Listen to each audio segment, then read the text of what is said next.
विषय रहने दीजिए।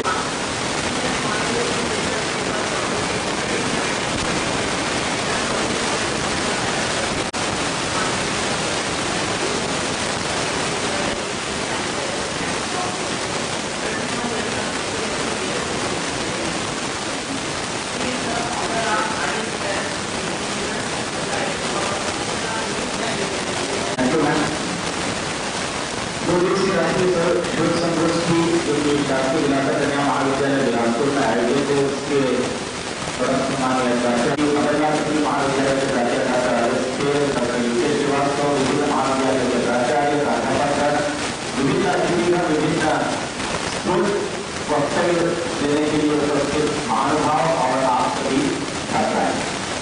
हम जब भी बात करते हैं भारत 2047 की, तो हमारे मन में एक बात जरूर आती है जो हमारे लिए बहुत अनुकूल भी है कि हम अमृत महोत्सव का 150वां वर्ष मना रहे हैं और साथ ही साथ मां भारती के लिए एक जो गीत था उसके भी 150 वर्ष मना रहे हैं। तो गीत के सम्मान में मैं चाहूंगा कि आप सभी एक बार खड़े हो जाए। हम मां भारती के चरणों में वंदन करते हैं इसी गीत के साथ। वंदे मातरम सुजलाम सुफलाम मलयज शीतलाम सस्यश्यामलाम मातरम वंदे मातरम शुभ्रज्योत्स्नां पुलकितयामिनीं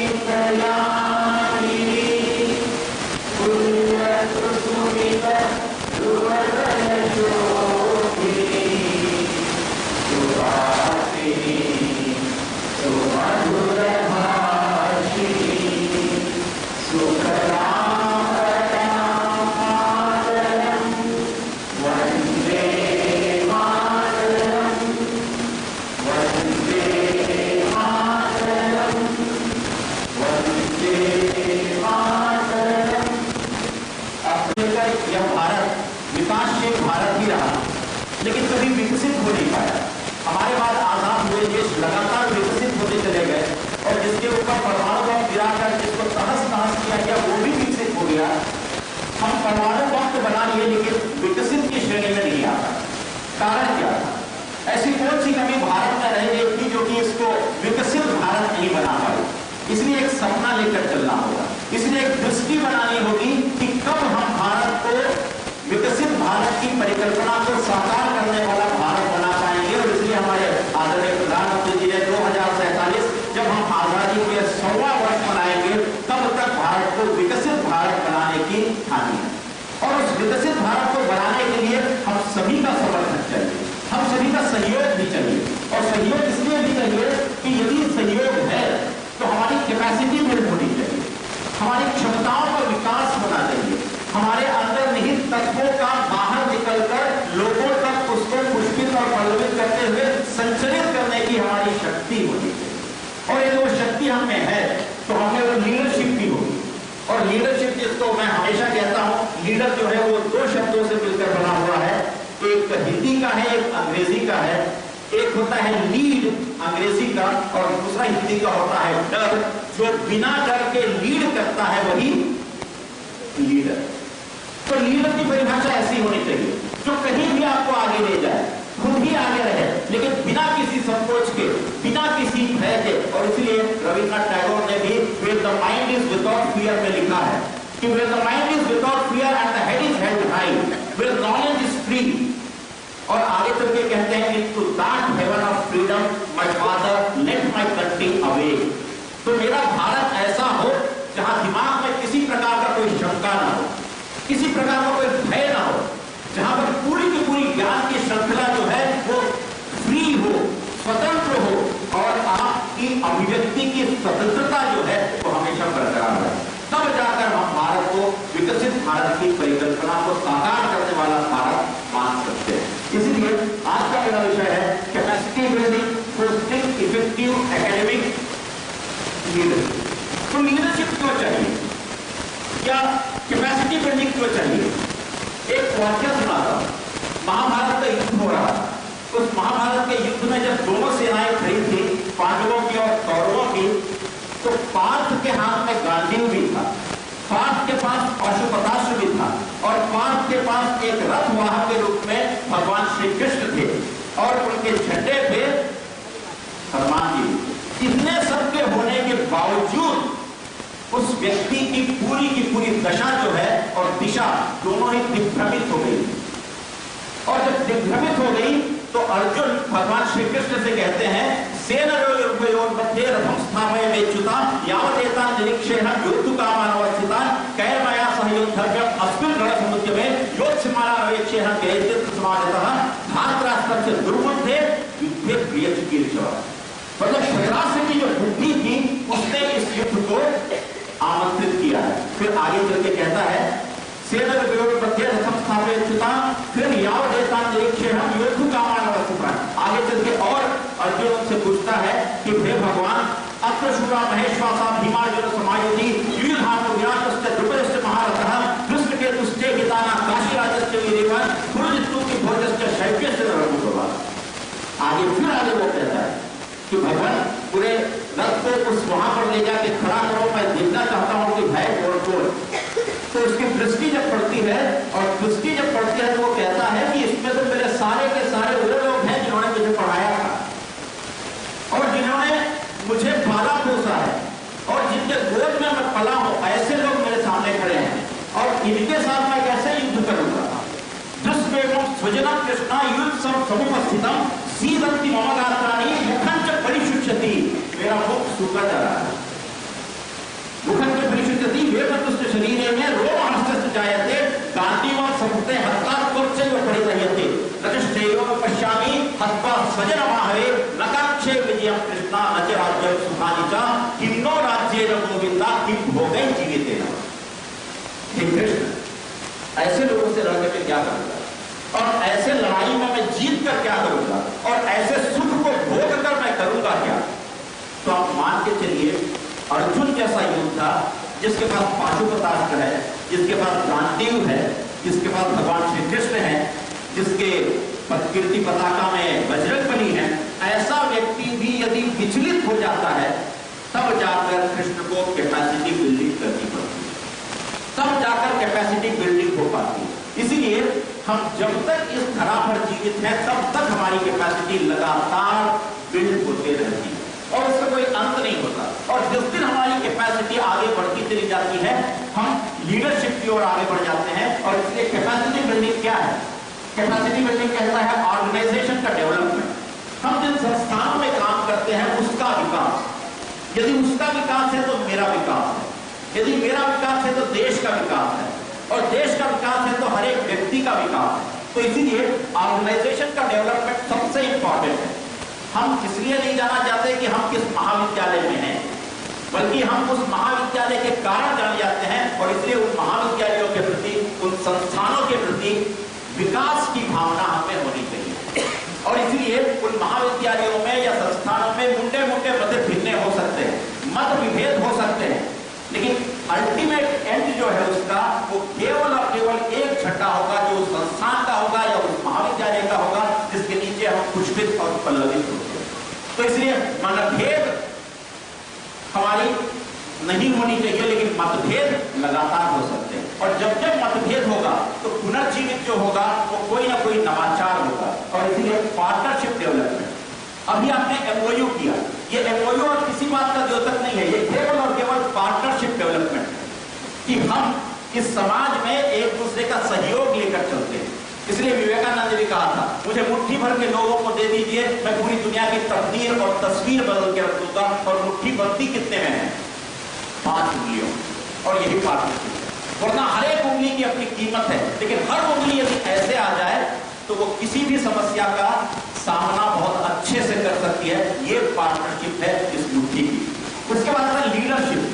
तो लीडरशिप कैसी होनी चाहिए? लीडरशिप वो जो बिना डरे लेकिन संयम भी हो और उसमें वो बुद्धि भी हो, क्योंकि फिर भगवान श्री कृष्ण भगवद गीता में कहते हैं, क्रोधात् भवति सम्मोहः सम्मोहात् स्मृति विभ्रमः स्मृति विभ्रमात् बुद्धिनाशो बुद्धिनाशात् प्रणश्यति। क्रोध सिर्फ बुद्धिनाश, फिर बुद्धिनाश यदि हो गया तो आदमी का अंत। तो इसीलिए हमको लीडरशिप में ऐसे व्यक्ति को रखना है जो क्रोध पर भी नियंत्रण कर सके और फिर टेकिंग एक्शन।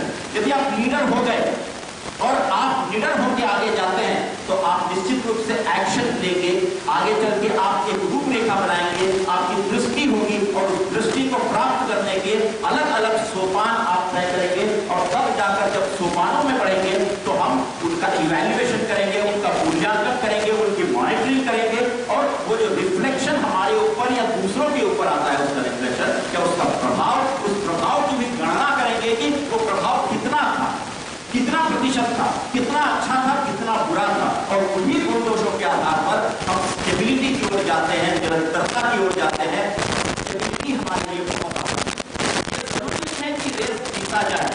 ये जरूरी है कि हर साल रेस को जीतने के लिए हमें स्टेबल होने की जरूरत है और लगातार उस मैदान पर बने रहने के लिए भी स्टेबिलिटी की आवश्यकता है। इसीलिए क्या है कैपेसिटी बिल्डिंग किसी ऑर्गेनाइजेशन का एक प्रोसेस हो सकता है, स्ट्रेंथनिंग कर सकता है, मतलब किसी को और समर्थ बना सकता है, सशक्त बना सकता है, सुदृढ़ बना सकता है। जैसे हम भारत की परिकल्पना करते हैं तो एक समर्थ, सुदृढ़ और सशक्त भारत की परिकल्पना करते हैं। और किसी व्यक्ति विशेष के लिए लीजिए तो अभी सारस्वत जी ने कहा कि हमें विल होना चाहिए और हमें स्किल होना चाहिए और स्किल बहुत अच्छा शब्द है, उसमें से एस हटा दीजिए, क्या बचता है? किल बचता है और किल में से के हटा दीजिए, बचता क्या है? इल। और विल में से डब्ल्यू हटा दीजिए, बचता क्या है? इल। मतलब इल मतलब बीमार। हम बीमार हैं इसीलिए सोसाइटी हमें किल करती है क्योंकि हमें होता नहीं है इल। तो इल दोनों में बहुत महत्वपूर्ण है। हम इल नहीं है इसलिए सोसाइटी हमें किल ना करे, इसलिए हमें बेहतर क्या आना चाहिए? किल आना चाहिए। और जिस दिन आपके पास किल आ जाएगा अपने आप आपका विल बढ़ जाएगा। तो विल बढ़ाने की जरूरत है, इसलिए एबिलिटीज को बढ़ाना है, विल को बढ़ाना है और सबसे बड़ी बात रिसोर्सेस जो हमारे पास उपलब्ध संसाधन है उसको बढ़ाना है। हम एचआर की बात करते हैं, ह्यूमन रिसोर्स की। मेरा मानना है कि ह्यूमन जो है वो रिसोर्स नहीं है, ह्यूमन पोटेंशियल, ह्यूमन संभावना है। इसलिए आदमी किसी रिसोर्स से नहीं बल्कि संभावनाओं से है और आदमी जो है या व्यक्ति जो है वो समाधान है, किसी समस्या नहीं है बल्कि समाधान है। तो उस ओर हमको जाने की जरूरत है और इसके लिए हमें बहुत जरूरत है कि हम सारे लोगों को कम से कम प्रशिक्षित कर सके, उनको प्रशिक्षण दे सके और लोगों में ज्ञान का संचार कर सके और उनकी कॉन्फिडेंस और कैपेबिलिटी को लगातार बढ़ाए।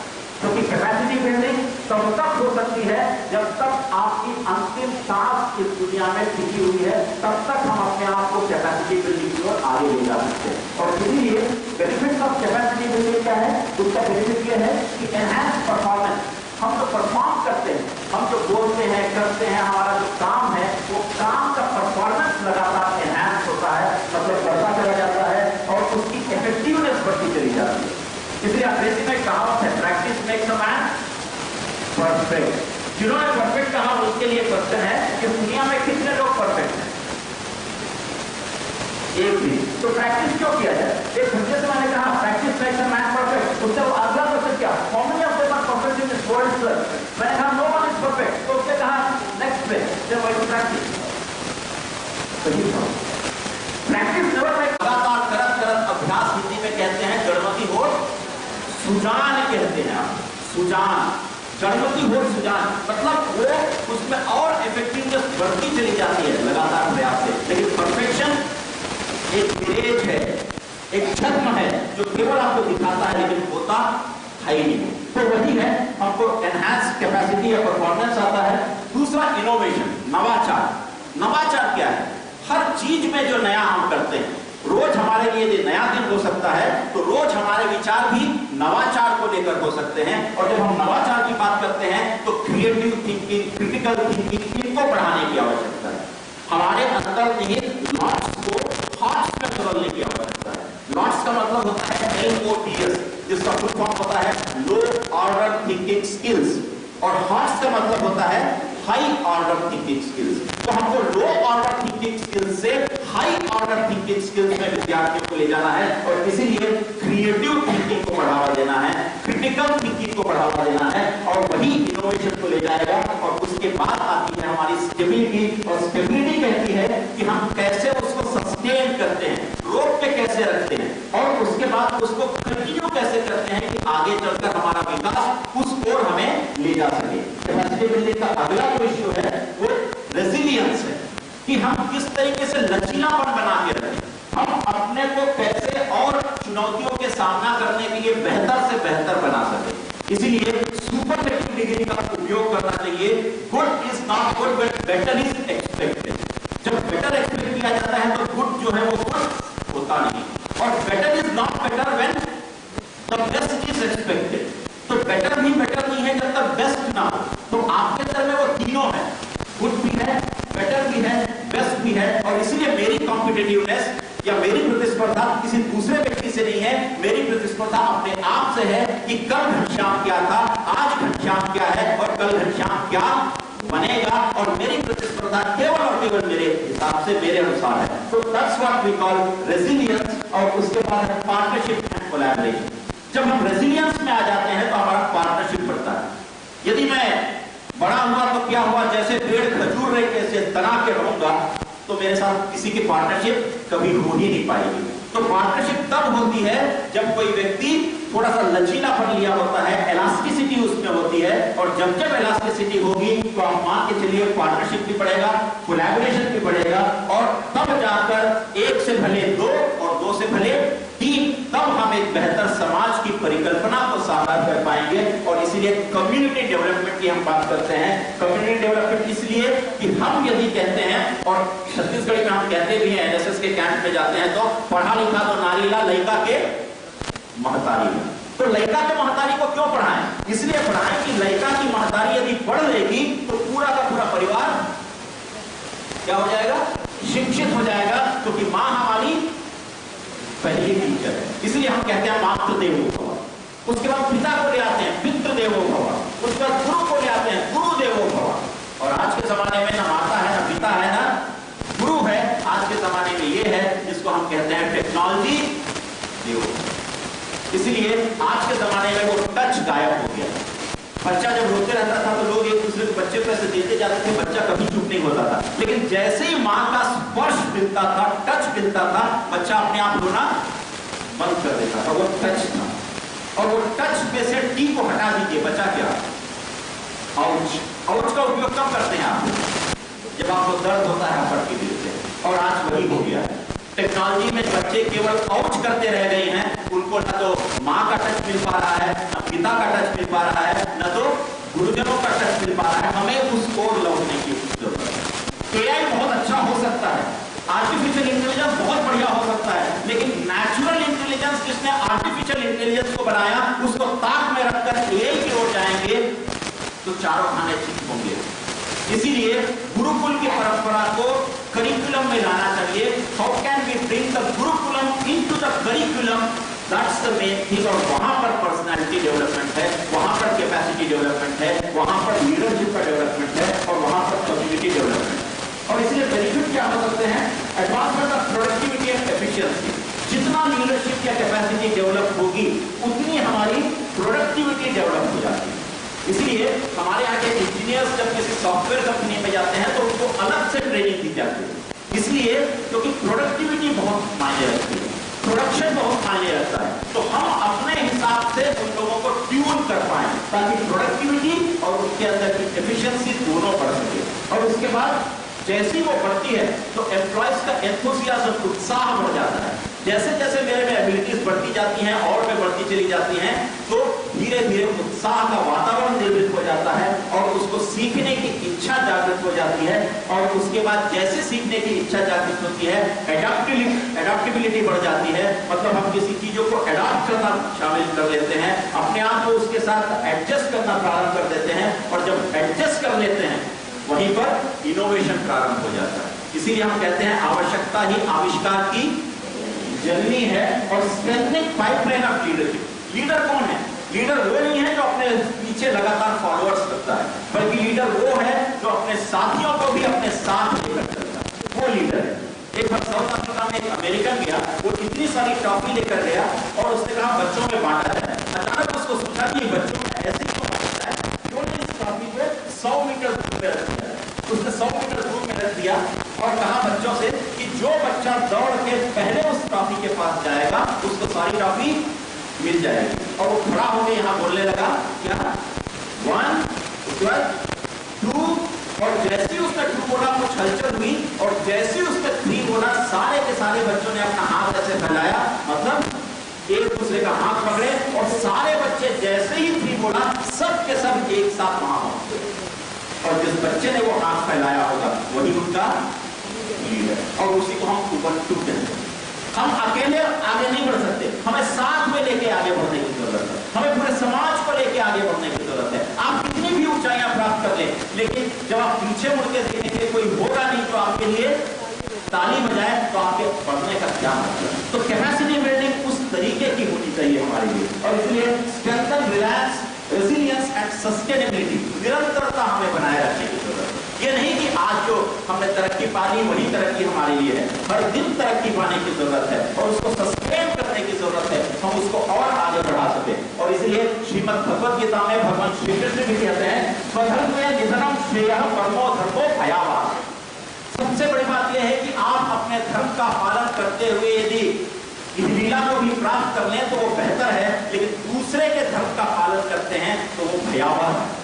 और इसीलिए स्वधर्म की बात गीता में कहता है और भगवान श्री कृष्ण कहते हैं कि स्वधर्म वो है जो व्यक्ति अपने धर्म को समझता है, अपने कार्य को समझता है, मुझे क्या करना है, कौन कब लेट आता है, कौन क्या करता है, इससे मेरा कोई लेना देना नहीं। मेरा लेना देना केवल और केवल अपने आप से है और मुझे परमात्मा ने इस दुनिया में भेजा है तो किसी कार्य निमित्त भेजा है और वो कार्य निमित्त जो है वो मेरा स्वधर्म है और मुझे अपना धर्म करना।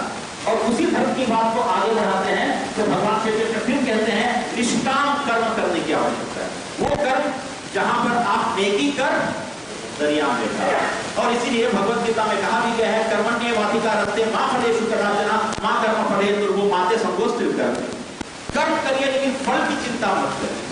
ये जरूरी नहीं है कि न्यूटन का थर्ड लॉ ऑफ मोशन हर जगह रहेगा, जैसे डॉक्टर आर.एस. थियर सर बैठे हैं उनके सामने बोल रहा हूं। प्रत्येक क्रिया के बराबर परंतु विपरीत प्रतिक्रिया होती है। हम हमेशा जो क्रिया करते हैं उसकी विपरीत प्रतिक्रिया उसी मात्रा में चाहते हैं, लेकिन ऐसा होता है ये निष्काम कर्म करने की आवश्यकता है। ऐसा कर्म जिसमें आपको किसी प्रकार का स्ट्रेस ना हो, ऐसा कर्म करिए जहां पर आपकी बुद्धि जो है वो बराबर की अवस्था में रहे, जहां आप फोकस पे हैं और किसी भी प्रकार का वो काम जो है वो आपको विचलित न कर पाए, वो निष्काम कर्म करने की आवश्यकता है। और कैपेसिटी बिल्डिंग और लीडरशिप में सबसे बड़ी भूमिका यदि आज के युग में भी कोई निभा सकती है तो वो भगवद गीता से बेहतर कुछ होगी नहीं। और इसीलिए फिर आगे कहता है स्थितप्रज्ञ। स्थितप्रज्ञ कौन है? अर्जुन ने श्री कृष्ण से पूछा कि भगवान ये बताओ मुझे स्थितप्रज्ञ से का भाषा समाधि से तेज पड़ा, कि वो समाधि में बैठा हुआ स्थितप्रज्ञ की भाषा क्या है, उसका आचरण कैसा होता है, वो होता कैसा है। तो आगे श्री कृष्ण कहते हैं प्रजहाति यदा धर्मान् सर्वान् पार्थ मनोगतान् आत्मन्वात् पुष्टः स्थितप्रज्ञ कहते हैं। वह व्यक्ति जो अपने अंदर की आत्मा को संतुष्ट करता है, जो दूसरों की संतुष्टि पर कभी भी सवाल नहीं उठाता या सोचता नहीं है, जो केवल और केवल अपने मैं से अपने अंदर के मैं के साथ तादात्म्य स्थापित करता है, वही स्थितप्रज्ञ है। हमें वही दूसरे हमसे कितना खुश होंगे, लोग क्या कहेंगे, और वही हमारा सबसे बड़ा रोग हो जाता है कि लोग क्या कहेंगे। और इसलिए हिंदी फिल्म का गाना है कुछ तो लोग कहेंगे, लोगों का काम है कहना, छोड़ो बेकार की बातों में बीत न जाए रहना। रहना मतलब तो लोग तो कहेंगे आप अच्छा खाना खिलाइए तो भी कहीं ना कहीं बीच पेश निकालिए, आप थोड़ा सा बेहतर और खिला दीजिए उसमें भी बीच पेश निकालिए, आप उनके सामने गर्दन काट के रख दीजिए तो भी कहेंगे छह उसके भी करेंगे। तो लोग तो कुछ तो कहेंगे और इसलिए बेहतर है हम स्थितप्रज्ञ बने। और वही स्थितप्रज्ञ जो है वो आपकी कैपेसिटी बिल्डिंग की ओर ले जाता है। वो आपको ये बताता है जहां लाभ और हानि आपके लिए कोई मायने नहीं रखती, कौन आपका अनादर कर रहा है कौन आदर कर रहा है वो भी आपके लिए मायने नहीं रखता, आपके लिए किसी प्रकार का सुख और दुख मायने नहीं रखता, वो स्थितप्रज्ञ। कई लोग कहते हैं तुमने मुझे बहुत हर्ट किया, मैंने कहा मैं तो ऐसा हूं कि आप कितना भी हर्ट करो यदि मैं और मैं दुखी होना चाहूं तो आप मुझे दुखी करके देखो, मैं दुखी भी नहीं होऊंगा। वही क्वालिटी है, गुण है, वो चित्त प्रकृति का गुण है।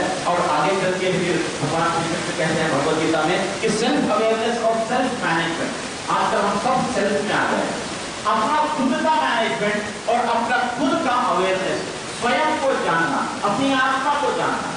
और अंत में आप कहते हैं अंग्रेजी में भी, at the end of the day when you sleep you must think that whatever you have done has satisfied your soul.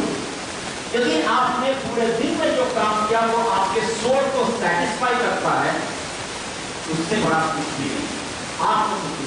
आप काम होते रहते हैं, बगल वाला आगे कहता है अरे सर आप तो प्रिंसिपल है, काम हो रहे हैं, क्या मतलब है? किसी को लगा लेते 200 रुपये का तो काम हो जाता है। लेकिन नहीं, वो कार को धोने में जो आर्थिक संतुष्टि मिलती है वो 200 रुपये में नहीं, वो आत्मिक संतुष्टि है, आत्मानुभूति है, आत्मिक अनुभूति होनी चाहिए। और वही बात जो है भगवान श्री कृष्ण फिर कहते हैं भगवद गीता में, योगस्थ कुर्पणामि संकल्पस्ता धनंजयः सिद्ध सिद्धियों समो भूत्वा समत्वं योगम उच्यते। योग क्या है? योग का योग। और योग क्या है? मैं और मेरे अंदर का मैं, ये जब एक साथ हो जाएंगे तब जाकर हम कैपेसिटी बिल्डिंग की ओर आगे बढ़ते हैं। जब मेरे अंदर के मैं और मुझ में द्वंद्व होगा तब कभी भी कैपेसिटी बिल्डिंग हो ही नहीं पाएगी। और उसी बात को आगे बढ़ाते हैं मल्टीस्किलिंग। आजकल हम मूवी भी थोड़ा देखने जाते हैं तो मल्टीप्लेक्स में जाते हैं, हमारा घर भी कहाँ है? मल्टी स्टोरी बिल्डिंग में। और हम मार्केटिंग भी करने जाते हैं तो मॉल में जाते हैं। हम सब कुछ आजकल इसी में कर रहे हैं, तो क्यों ना हम मल्टीस्किलिंग भी हो और हमारी कैपेसिटी को हम बढ़ा सकें। इसलिए involve acquiring diverse set of skills, बहुत सारे स्किल्स को हमें लेने की जरूरत है। किसी अपने विषय की जाती हैं, अपने आप को आप बदलते जाइए। जैसे कि हम एक किसी को कहते हैं कि कौन सा एक जानवर है जो रंग बदलता है? गिरगिट। हमें अपने जीवन में गिरगिट बनना है, गिरगिट के जैसा हर परिस्थिति में अपना रंग बदलना है। जहां पर भी आप बैठे उस जगह को आप अपने प्रभाव से आलोकित कर पाए, उस जो एटमॉस्फेयर है उसके हिसाब से आप अपने आप परिवर्तन ला पाए, और वही हमारी कैपेसिटी बिल्डिंग है। और इसलिए अलग अलग तरीके के आपके रोल होंगे, अलग अलग तरीके के आपके टास्क होंगे, उन दोनों को आप कैसे अपने अंदर समाहित करते हैं यह सीखने की आवश्यकता है। और इसलिए वर्टिकल मल्टीस्किलिंग भी होता है, जहां आप अपने विषय के साथ में अपनी एडमिनिस्ट्रेटिव और एकेडमिक कैपेसिटी को आगे बढ़ाते हैं, आप ऊपर जाने लगते हैं, ऊर्ध्वाधर आप जाने लगते हैं, तो वर्टिकल होता है। जब आप दूसरे और सारे जो हमारे डोमेन्स हैं या डिसिप्लिन्स हैं उनके स्किल्स को सीखते हैं, तो वो हॉरिजॉन्टल मल्टीस्किलिंग होता है। तो मल्टीस्किलिंग में दो प्रकार का होगा, एक वर्टिकल और दूसरा हॉरिजॉन्टल। हमको दोनों तरफ की ग्रोथ बनाने की आवश्यकता है। और आज की सदी हमारे लिए ऑन द टोस खड़े होने की है, 21वीं सेंचुरी की सदी है। हमसे बेहतर तो हमारे विद्यार्थी हैं, वो कई गुना हमसे आगे बढ़ गए हैं। इसलिए हमारे सारे शिक्षकों को जो भी संस्थानों में कार्य करते हैं उन सभी को ऐसे बनने की जरूरत है। और आप अपना इस ब्लेजर को ऐसे करें तो आपके अंदर ये सारे के सारे स्किल्स होने चाहिए, हर एक प्रकार का स्किल। आपको टाइपिंग भी आना चाहिए, आपकी पब्लिशिंग भी होनी चाहिए, आपके पास थिंकिंग पेडागॉजी होनी चाहिए, लर्निंग का एनवायरनमेंट आपको क्रिएट करते बनना चाहिए, और 21st सेंचुरी के बाकी सारे स्किल्स आपको आने चाहिए, और वेब का एक्सेस भी होना चाहिए। ये नहीं कि कोई व्यक्ति आएगा वही ईमेल खोलेगा तब हमको बताएगा तब हम उत्तर देंगे, नहीं, हमारे पास हर प्रकार के स्किल होने चाहिए, तब जाकर हम इसको प्राप्त कर सकते हैं, तब जाकर हम विकसित भारत 2047 की परिकल्पना को साकार कर पाएंगे। और इसलिए बेनिफिट ऑफ मल्टीस्किलिंग क्या है? बेनिफिट ये है कि ये हमारी एडेप्टिबिलिटी को बढ़ाता है, ट्रांजिशन इजी हो जाता है, एक जगह से दूसरे जगह, एक कर्तव्य से दूसरे कर्तव्य, एक संस्थान से दूसरे संस्थान, एक जगह से दूसरे जगह में आप जाकर एडजस्ट हो सकते हैं यदि आपके पास मल्टी स्किल है तो। फिर दूसरा आता है रिसोर्स ऑप्टिमाइजेशन। आपके पास उपलब्ध संसाधनों का कितना आप अनुकूलतम और अधिकतम उपयोग कर पाते हैं, वो हमारा मल्टी स्किलिंग है। पहले हम लोग 3 कमरे के मकान में रहते थे। पहला रूम होता था ड्राइंग रूम, दूसरा होता था बेडरूम, तीसरा होता था किचन, और दरवाजा सबका एक साथ होता था। एक कमरे में जाइए और सीधा किचन से बाहर निकल जाइए, और उसी कमरे में हम 4-5 भाई बहन एक साथ पढ़ते थे, और सब जोर जोर से पढ़ते थे, रीडिंग अलाउड करते थे। और माँ आती थी, वो झगड़ा शाम कर ले, थोड़ा धीरे पढ़, तू थोड़ा धीरे पढ़, तू थोड़ा धीरे पढ़। लेकिन आजकल वो रीडिंग अलाउड बंद हो गई है। आजकल क्या हो गया है? साइलेंट रीडिंग हो गया। और साइलेंट रीडिंग में प्रोनाउंसिएशन कैसा हो रहा है पता ही नहीं। जब हम रीडिंग अलाउड करते थे तो माँ पिताजी गुजरते थे तो बताते थे कि अमुक का तुमने प्रोनाउंसिएशन गलत किया है, इसको सही कर ले। हमारा वो भी खत्म हो गया। तो हम कौन से मल्टीस्किलिंग की बात कर रहे हैं जब प्रोनाउंसिएशन ही हमारा सही नहीं हो रहा है। हम संकर के हैं, केमिस्ट्री वाले जानते हैं संकर लवण किसको कहते हैं, वो संकर हो गया। मैं शाम को संकर के साथ संकर लेने गया। हम श और स में अंतर, न जाने कितने ऐसे प्रोनाउंसिएशन होंगे जिसको हमको इस तरीके से रिसोर्सेज का यूज करके उसको उपयोग करने की आवश्यकता है। और इंक्रीज प्रोडक्टिविटी, जब हम ये कर लेंगे तो हमारी प्रोडक्टिविटी भी इंक्रीज हो जाएगी। मल्टी स्किलिंग हमें आगे ले जाएगा। और उसी के बाद आता है एम्प्लॉय एंगेजमेंट। जो हमारे एम्प्लॉय है वो एम्प्लॉय भी उसको ऐसा एंगेज करें, उसको अलग अलग प्रकार के स्किल्स दें। इसलिए लीडरशिप की बड़ी आवश्यकता है। एक लीडर बहुत अच्छे से पहचानता है कि उसके स्टाफ में कौन व्यक्ति क्या काम कर सकता है। कहीं प्राचार्य के साथ में बैठा था, उन्होंने कहा हमारे यहाँ एक प्राध्यापक हैं, उनको पढ़ाने में जरा सा भी इंटरेस्ट नहीं, लेकिन बाकी सब बाहर के काम बहुत बढ़िया करते हैं, तो मैंने उनको वही काम दे के रखा। वो कलेक्ट्रेट में जो भी काम होगा वो फट से चुटकी बजाने में कंप्लीट कर देता है। और वहां का कोई भी काम होगा वहां का काम दे देता हूं। और दूसरे को जब देता हो तो दूसरा को काम नहीं कर पाता तो उसको पढ़ाने का काम दे दिया। किसी एक व्यक्ति को संचालन में बहुत मजा आता है तो उस व्यक्ति को मैंने संचालन का जिम्मा दे दिया। हर एक कार्यक्रम का संचालन, और बहुत शिद्दत से मेहनत करके बहुत सारे कोर्स लाके वो बहुत बढ़िया संचालन करता है। लेकिन हम सोचते कि दूसरे को दे दे तो प्रोग्राम ठीक बिगड़ जाएगा, इसलिए हमने उसको बना के रखा। तो ये लीडर की क्वालिटी होती है कि अपने रिसोर्सेस का किस तरीके से वो मोबिलाइज करे और किस तरीके से मार्शलिंग ऑफ रिसोर्सेस को कर पाए। तो इसीलिए इंक्रीज प्रोडक्टिविटी है। और एडवांसमेंट, कैसे हम आगे बढ़े, तो मल्टी स्किलिंग में हमारा एडवांसमेंट भी हो जाता है, हम एडवांस के साथ आगे बढ़ते हैं। और इसलिए बेनिफिट के बाद एक और आता है 4 C's ऑफ एजुकेशन। एजुकेशन के 4 C क्या है? पहला सी कहता है कम्युनिकेशन अच्छा होना चाहिए। हमारे विद्यार्थी बहुत बढ़िया है अपने विषयों में, लेकिन उन विषयों को ना तो हिंदी में ना तो अंग्रेजी में वो अभिव्यक्त नहीं कर पा रहे हैं। मतलब किसकी कमी है? कम्युनिकेशन की कमी है। हमारे विद्यार्थी ना तो हिंदी ठीक से बोल पा रहे हैं, ना तो अंग्रेजी ठीक से बोल पा रहे हैं। हम इंग्लिश बोलते रह गए हैं और हम दोनों में विभेद नहीं कर पा रहे। तो वो कम्युनिकेशन को बढ़ाना है। और इसी के साथ कोलैबोरेशन बढ़ाना है, एक दूसरे का सतत संपर्क बढ़ाने की आवश्यकता है। जितना हम एक दूसरे के साथ सहयोग करते हुए आगे बढ़ेंगे और वैसे जब आगे बढ़ेंगे तो हमारी क्रिटिकल थिंकिंग आगे बढ़ेगी। और जब क्रिटिकल थिंकिंग आगे बढ़ेगी तो हमारी क्रिएटिविटी अपने आप आ जाएगी। तो हर एक जगह हर एक व्यक्ति में रचनात्मकता होनी चाहिए और वो रचनात्मकता बहुत जरूरी है, क्योंकि यदि रचनात्मकता नहीं होगी तो कुछ भी नहीं हो पाएगा। और आपके पास जो आप उपयोग करते हैं ये जो फोन है, इस फोन को आप कौन सा फोन कहते हैं? स्मार्टफोन। किसने कहा स्मार्टफोन को? ये खड़े हो गए, कोई नहीं चाहता खड़े हो जाइएगा। चलिए बताइए, कोई दिक्कत नहीं। स्मार्ट किसने कहा? कोई भी खड़े हो जाइए। अरे एक तो खड़े हो जाओ। हाँ, आपका नाम बेटा? हेमलता। हेमलता, आपने अपने नाम के साथ स्मार्ट कहा गया? स्मार्ट हेमलता कहा गया नहीं, लेकिन इसके साथ क्या जोड़ दिया? मतलब ये फोन क्या बन गया है, लेकिन हेमलता क्या नहीं बन पाई है? ये तो आपने कहा, मैंने नहीं कहा। हेमलता इनको देख लेना, ठीक? बैठो बेटा। तो ये स्मार्टफोन है। स्मार्ट में से एस हटा दीजिए, बचा क्या? मार्ट। मार्ट मतलब बाजार। मार्ट में से एम हटा दीजिए, बचा क्या? हर एक विद्यार्थी के पास क्या है? आर्ट है। उस आर्ट को आप थोड़ा सा आयाम दीजिए, प्लेटफॉर्म दीजिए, मंच दीजिए, वो आर्ट कहां बन जाएगा? मार्ट में। और जिस दिन आर्ट मार्ट में चला गया विद्यार्थी क्या बन जाएगा? हमें उस ओर ले जाने की जरूरत है। और वही क्रिएटिविटी है कि कैसे आप उन विद्यार्थियों के अंदर के आर्ट को देख के उसको मार्ट में पहुंचा के उन विद्यार्थियों को स्मार्ट बना पाते हैं, वो आपकी सबसे बड़ी उपादेयता है और वो हमारा सबसे बड़ा पुरुषार्थ भी है। और इसीलिए स्वामी विवेकानंद की हम बात करते हैं, जब हम लीडर की बात करते हैं, और उन लीडर में 10 क्वालिटी होनी चाहिए। पहला फिजिकल फीचर, फिट है तो फिट है, जो फिट नहीं है वो फिट भी नहीं है। तो इसलिए फिजिकली आपको फिट होने की जरूरत है। एक शिक्षक होने के नाते हम सभी को फिट होने की जरूरत है। एक भारत के नागरिक होने के नाते हम सभी को फिट होने की जरूरत है। हम यदि फिट नहीं होंगे तो राष्ट्र कैसे फिट हो पाएगा? इसलिए फिटनेस बहुत जरूरी है। और इसके बाद नॉलेज, ज्ञान की पिपासा, ज्ञान इतना, हर विषय का ज्ञान हमें होना चाहिए। और उसके बाद हम आते हैं इंटेग्रिटी, अखंडता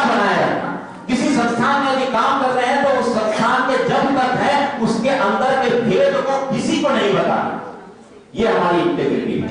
और इसीलिए रावण अपने आप नहीं मरा, रावण को मारा तो उसके घर के ही लोगों ने। इसलिए कहते हैं किसी के घर में कौन पैदा ना हो, विभीषण पैदा ना हो। तो किसने लंका को ढाया? विभीषण ने।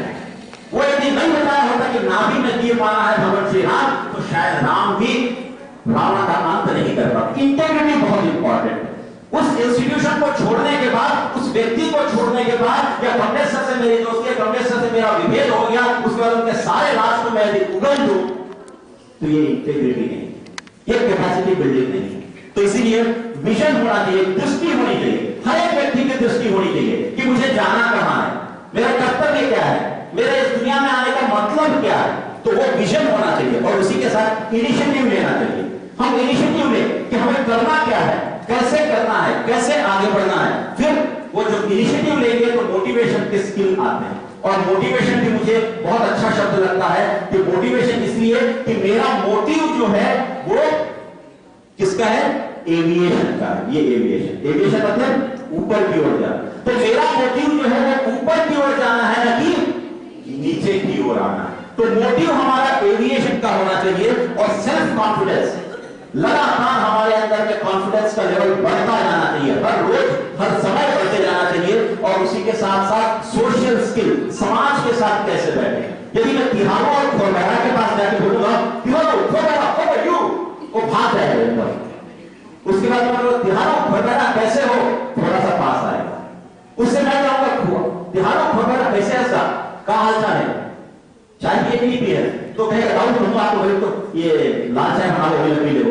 अब ये देखिए भाषा कैसे अटैक करती है। और वो मेरा क्या होगा? सोशल स्किल, सामाजिक गुण।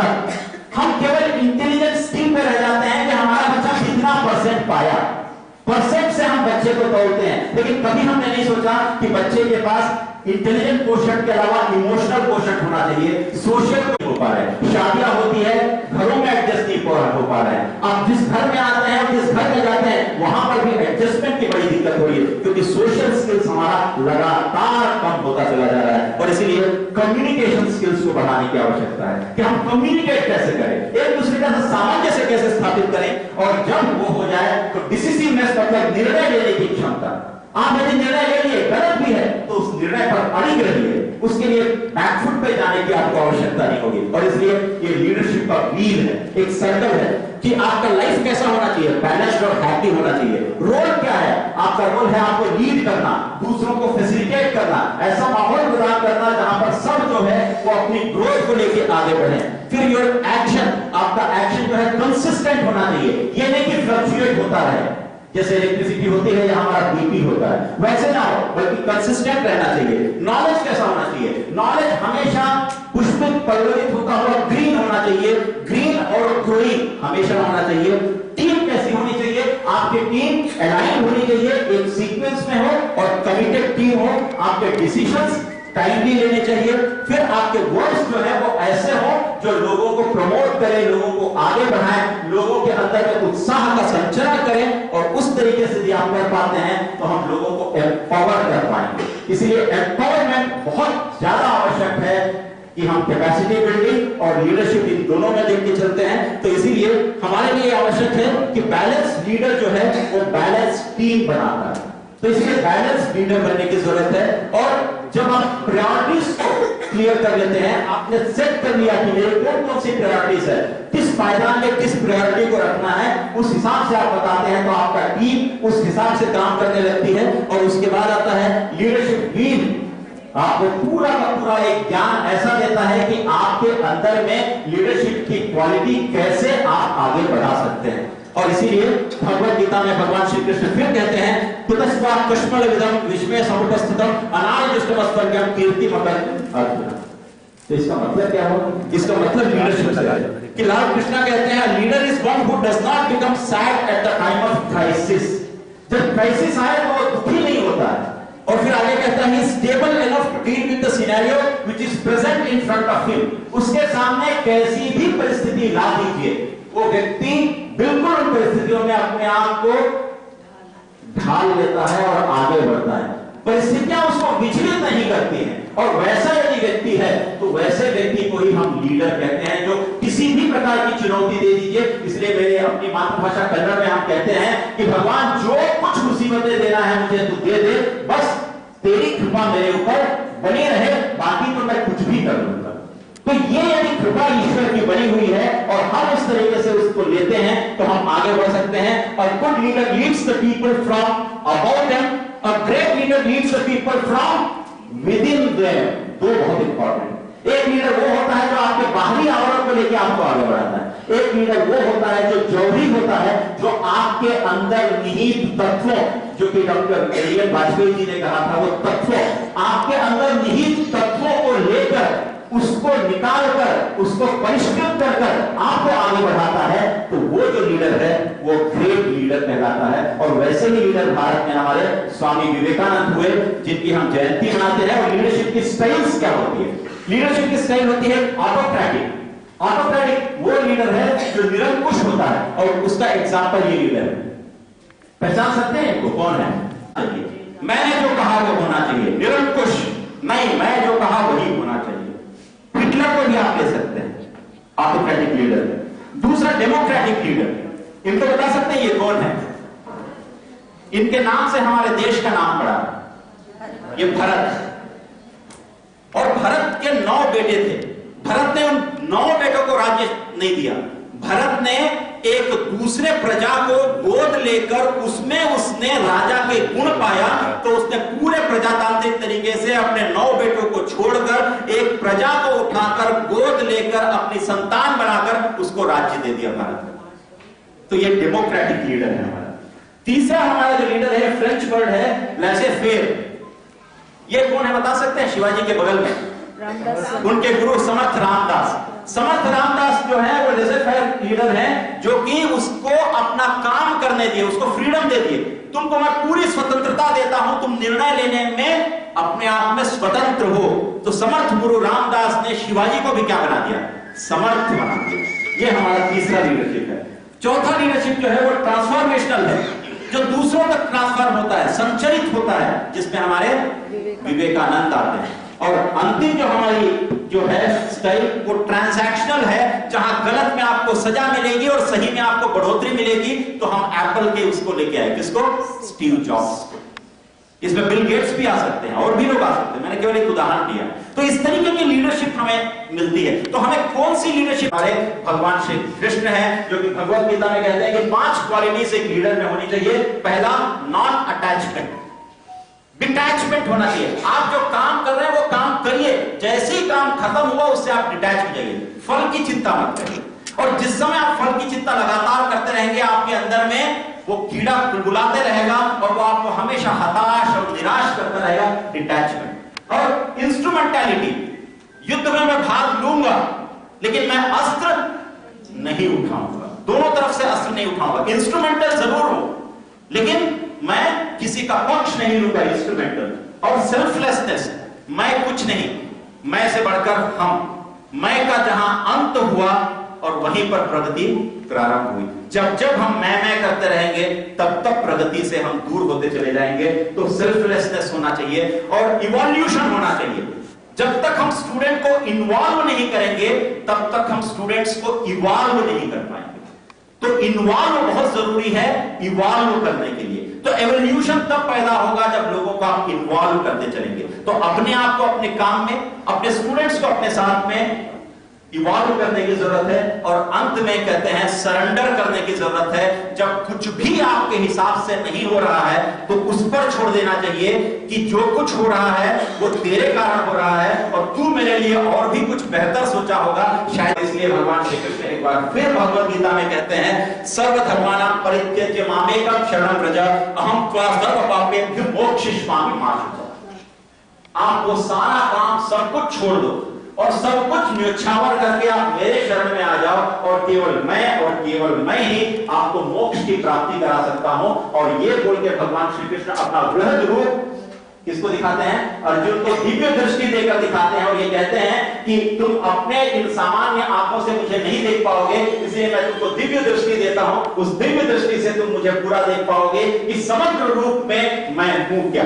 तो इसीलिए अल्टीमेटली शरण में आना है तो वो प्रभु के शरण में आने की बात है। और इसलिए लीडरशिप जो है वो सर्विस है, एक तरीके से लर्निंग है, एक तरीके से खुद से क्वेश्चनिंग है और खुद का कॉन्फिडेंस को आगे बढ़ाना है। और वही लीडर है जो लगातार सीखते जाता है।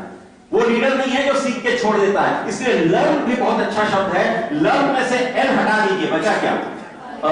आप तब तक अर्न नहीं कर पाएंगे जब तक आप लर्न नहीं करेंगे। इसलिए लर्न करना बहुत जरूरी है। किसके लिए?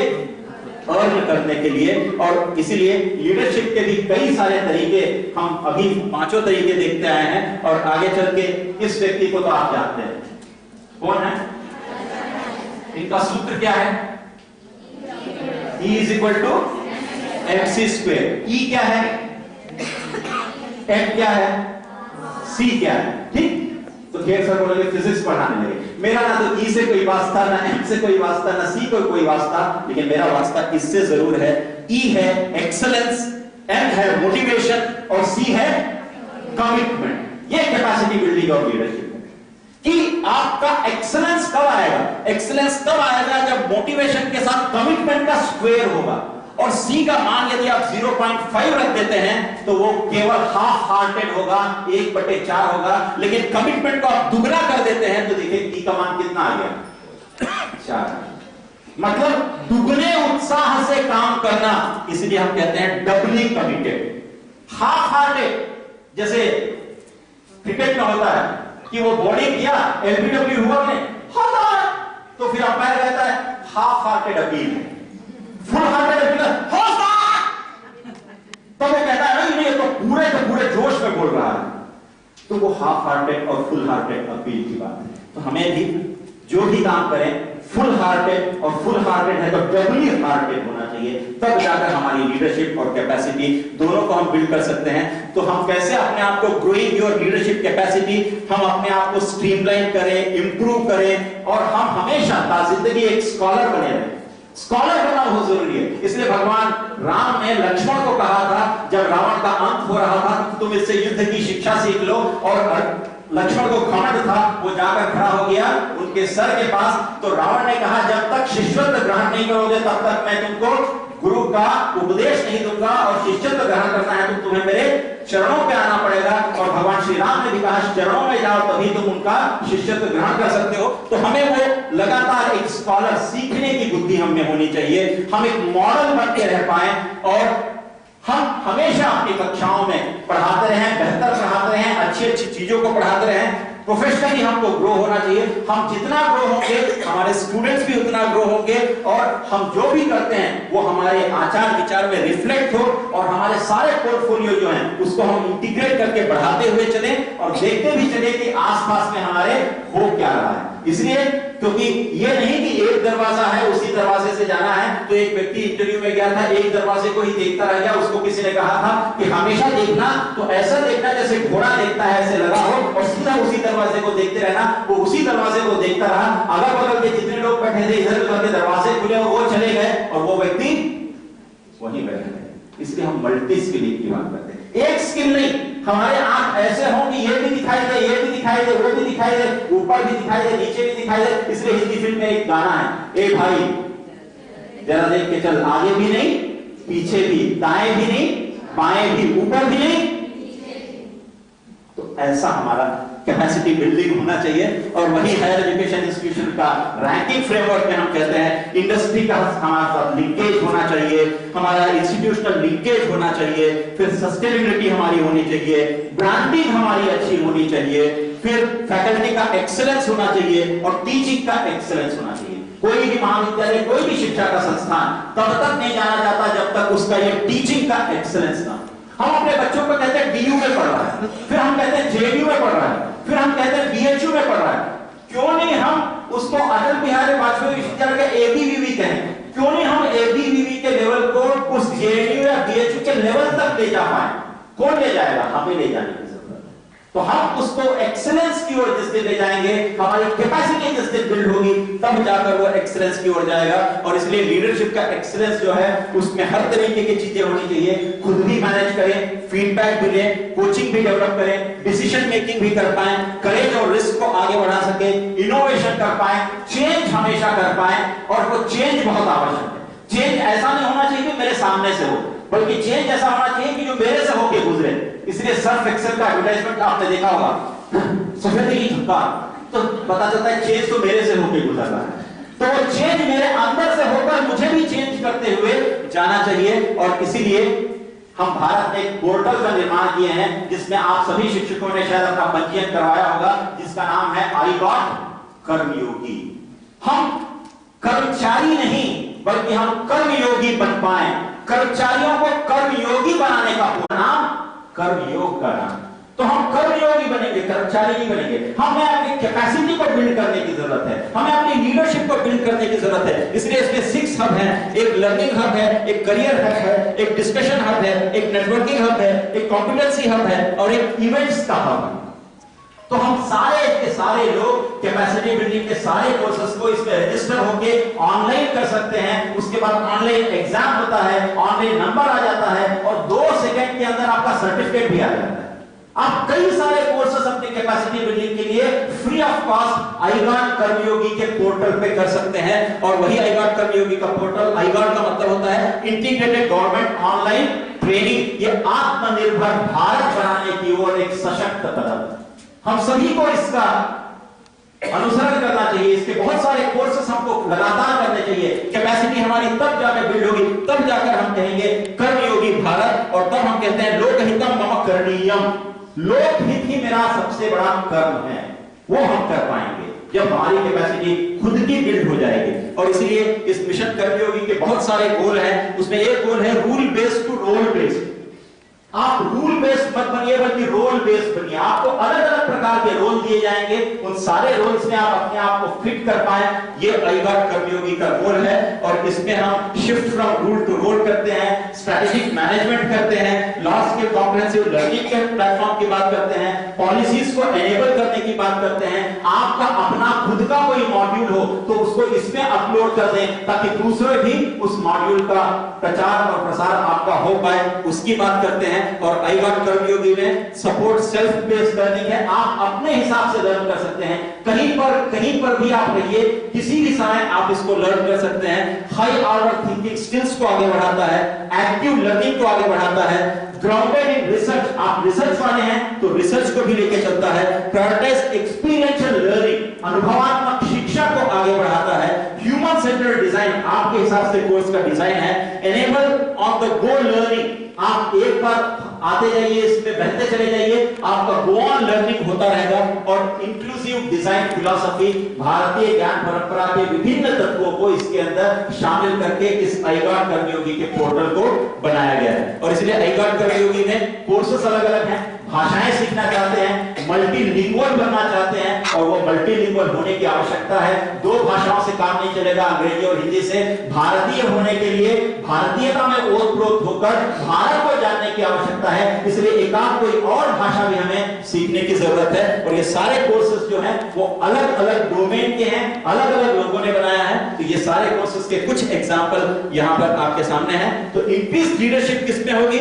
जब आपके पास संसाधन होंगे, आपके पास पोटेंशियल होगा, और उसको थोड़ा सा आप सपोर्ट दे दीजिए तो आपकी इंक्रीज लीडरशिप हो जाएगी। तो इसलिए ये लीडरशिप की बड़ी आवश्यकता है। एक ये वीडियो है, इसमें लीडरशिप के स्किल देखिएगा।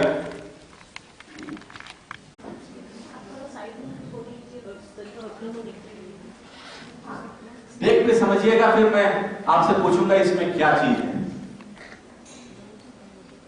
इनको भी देखते जाइएगा, ये कौन है।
बच्चा लीडर है। नेताजी के लिए उस तरफ गाड़ी का इंतजाम किया गया है और नेताजी उस पेड़ को क्रॉस करके उधर की गाड़ी में बैठ के चले गए, लेकिन सारी ट्रैफिक वैसे रुकी थी, कोई भी हाथ नहीं लगा रहा था। इस बच्चे के दिमाग में आया कि मैं इसको कुछ ना कुछ हिलाऊं, और उसको मालूम था कि मेरे से तो ये पेड़ हिल नहीं पाएगा, तो प्रयास क्यों ना किया जाए। एक गिलहरी का प्रयास, जो कि पुल बनाने में भगवान श्री राम की मदद की थी, गिलहरी का क्या प्रयास हो सकता है, लेकिन एक गिलहरी का प्रयास इस लीडर ने किया। और इसको देखा देखी में वो सारे लोग निकल के आए, और जब कई हाथ एक साथ मिले तो हिंदी फिल्म का एक गाना है, साथी हाथ एक अकेला थक जाएगा, मिलकर बोझ उठाना, ये मिलकर बोझ उठाना है। और यहीं पर हमारी कैपेसिटी बिल्डिंग की बात करते हैं हम, और इसलिए आपका माइंड किस प्रकार का है, what kind of a mind you have, आपका माइंड कौन सा माइंड है, आप थिंक करिएगा। 3 प्रकार के माइंड पाए जाते हैं दुनिया में, आपका माइंड कौन सा माइंड है। एक माइंड होता है कि स्मॉल माइंड्स डिस्कस पीपल, जहां केवल बैठ के लोगों के बारे में ही बात करते हैं, पूरा दिन गुजार देते हैं, पूरे सदियां गुजार देते हैं।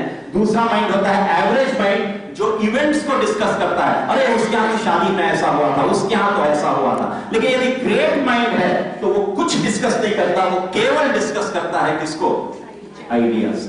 तो हमारा माइंड कौन सा है, क्या हम स्मॉल माइंड के हैं, क्या हम एवरेज माइंड के हैं, क्या हम ग्रेट माइंड्स के हैं। और यदि आप ग्रेट माइंड्स के हैं तो ये कैपेसिटी बिल्डिंग लीडरशिप दोनों है, तो 2047 का भी इंतजार करने की जरूरत नहीं है। 5 साल में भारत विकसित भारत हो जाएगा, यदि हमारा माइंड ग्रेट माइंड्स है तो। और इसीलिए जरूरी है great leaders inspire greatness in others. आप सभी ने अपने कर्णेंद्रियों को मुझे इतने देर तक दिया, इसलिए आपका बहुत बहुत आभार, और महाविद्यालय का भी हार्दिक आभार, कमलेश सर का आभार, किरण ठाकुर जी का आभार, आप सभी का आभार। स्किल बेस्ड लर्निंग को प्रमोट कर रहे हैं। तो अभी जैसा हम देख पा रहे हैं कि पिछले 1-2-3 सालों में एनईपी लागू हुआ है, बच्चे उसे पढ़ रहे हैं, सीख रहे हैं, तो ज्यादातर वो एग्जाम बेस्ड नॉलेज पे ही डिपेंड कर रहा है कि हम एग्जाम देना है, हमें ये सेशन कंप्लीट करना है, पास होना है। तो वो कितना ज्यादा हम उसे इंक्लूड कर सकते हैं अपनी स्किल को एनहेंस करने में, और क्या हम ये ले सकते हैं कि कम्युनिटी बेस्ड लर्निंग हो, ताकि हम अपनी, जैसे आपने बताया, लीडरशिप क्वालिटी बढ़ा सकें और सेल्फ कॉन्फिडेंस और सेल्फ बिल्डिंग जो है वो भी बढ़ा सकें। Thank you. इसलिए भी अच्छा है कि हमने SEC लगा के रखा है 2 क्रेडिट का, स्किल एनहांसमेंट कोर्स। वो स्किल एनहांसमेंट हमने अभी लगाया है, लेकिन उसको पढ़ाने वाले हमारे ही अपने शिक्षक हैं। अब हम राज्य सरकार जो छत्तीसगढ़ शासन की है या उच्च शिक्षा विभाग है, वो अभी आपने देखा था मेरे लेक्चर के पहले MOU साइन हुआ, मेमोरेंडम ऑफ अंडरस्टैंडिंग। उच्च शिक्षा विभाग ने 3 कंपनियों के साथ मेमोरेंडम ऑफ अंडरस्टैंडिंग साइन किया है, एक NASSCOM के साथ, दूसरा नांदी फाउंडेशन के साथ, और तीसरा TCS के साथ। TCS मतलब टाटा कंसल्टेंसी सर्विसेज के साथ। इन तीनों के साथ हम अलग अलग विश्वविद्यालय के, महाविद्यालयों को लेके वहां के विद्यार्थियों को उनके साथ जोड़कर वो जो स्किल आपको देंगे, वो स्किल 2 क्रेडिट का उनका कोर्स करिकुलम बनवाकर आप स्किल वहां से करेंगे, और उसका इवैल्यूएशन भी वो करेंगे, और उसका जो क्रेडिट होगा वो ट्रांसफर आपके खाते पे विश्वविद्यालय को हो जाएगा। तो ये इस प्रकार की प्रोसेस चल रही है। एक दूसरी बात ये है कि कम्युनिटी बिल्डिंग की आपने बात की, और आपका महाविद्यालय स्वशासी महाविद्यालय, स्वशासी महाविद्यालय को यह स्वतंत्रता है कि वो उस स्किल के लिए एक प्रपोजल बनाकर उच्च शिक्षा विभाग को भेज दे और अपने यहाँ की समिति से उसको पास करवा ले कि हम अपने क्षेत्राधिकार के अंतर्गत जो स्कूल्स हैं वहां जाके हमारे बच्चे यदि इतने घंटे पढ़ाते हैं तो उसको भी हम स्किल में लेंगे, क्योंकि पढ़ाना भी एक स्किल है। और विद्यार्थियों में यदि किसी विद्यार्थी को आगे चलते शिक्षक ही बनना है तो क्यों ना उसमें शिक्षकीय गुणों को हम उसके पढ़ते समय से ही विकास में लेकर आए, तो ये भी कर सकते हैं। तो ये निर्भर करता है कि लीडरशिप कैसी है। यदि लीडरशिप उस तरीके से सोच रखती है और लीडर यदि सबको बुलाते उस तरीके के सोच को और आगे बढ़ाते हैं, तो निश्चित रूप से हर एक महाविद्यालय में ये हम कर सकते हैं। और इसलिए स्वशासी बनाने का मतलब यह है कि हम अपने नीड और डिमांड के हिसाब से अपने करिकुलम में कैसे परिवर्तन ले आ सकते हैं एक दिए गए फ्रेमवर्क के अंतर्गत। तो ये कर सकते हैं। और आगे चल के अभी और भी एमओयूज होंगे, धीरे धीरे आपको पता चलेगा कि आपके विश्वविद्यालय के क्षेत्राधिकार के अंतर्गत महाविद्यालय जो है वो किसी न किसी ऐसे बड़ी बड़ी कंपनियों से जुड़ती जाएंगी और स्किल एनहांसमेंट धीरे धीरे होता जाएगा। अभी तो ये शुरुआत है, अभी तो ये अंगड़ाई है, आगे और लड़ाई है। कोई नहीं, थैंक यू।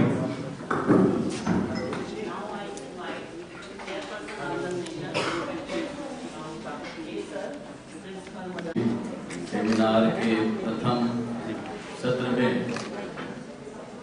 प्रथम टेक्निकल सत्र में प्रोफेसर जी श्याम के द्वारा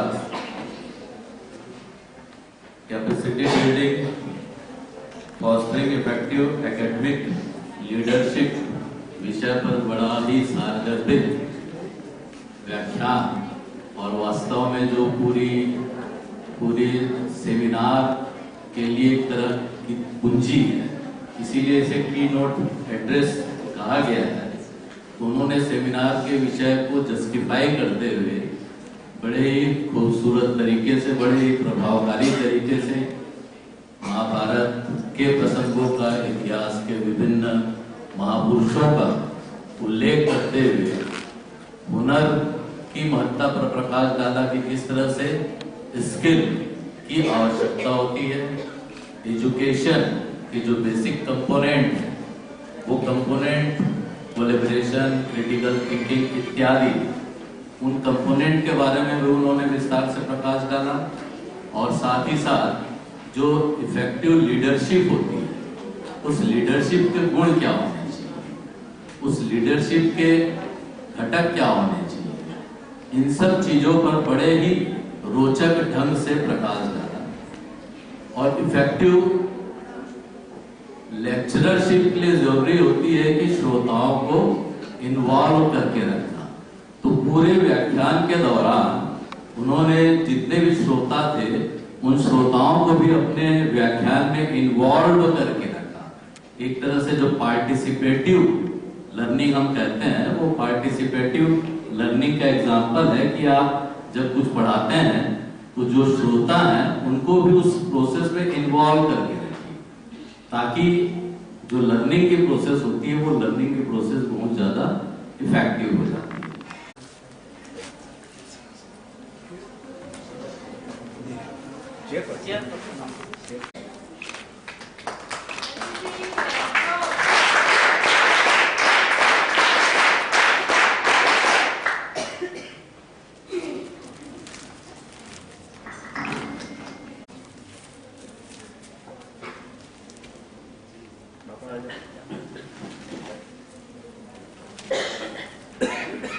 आ जाओ।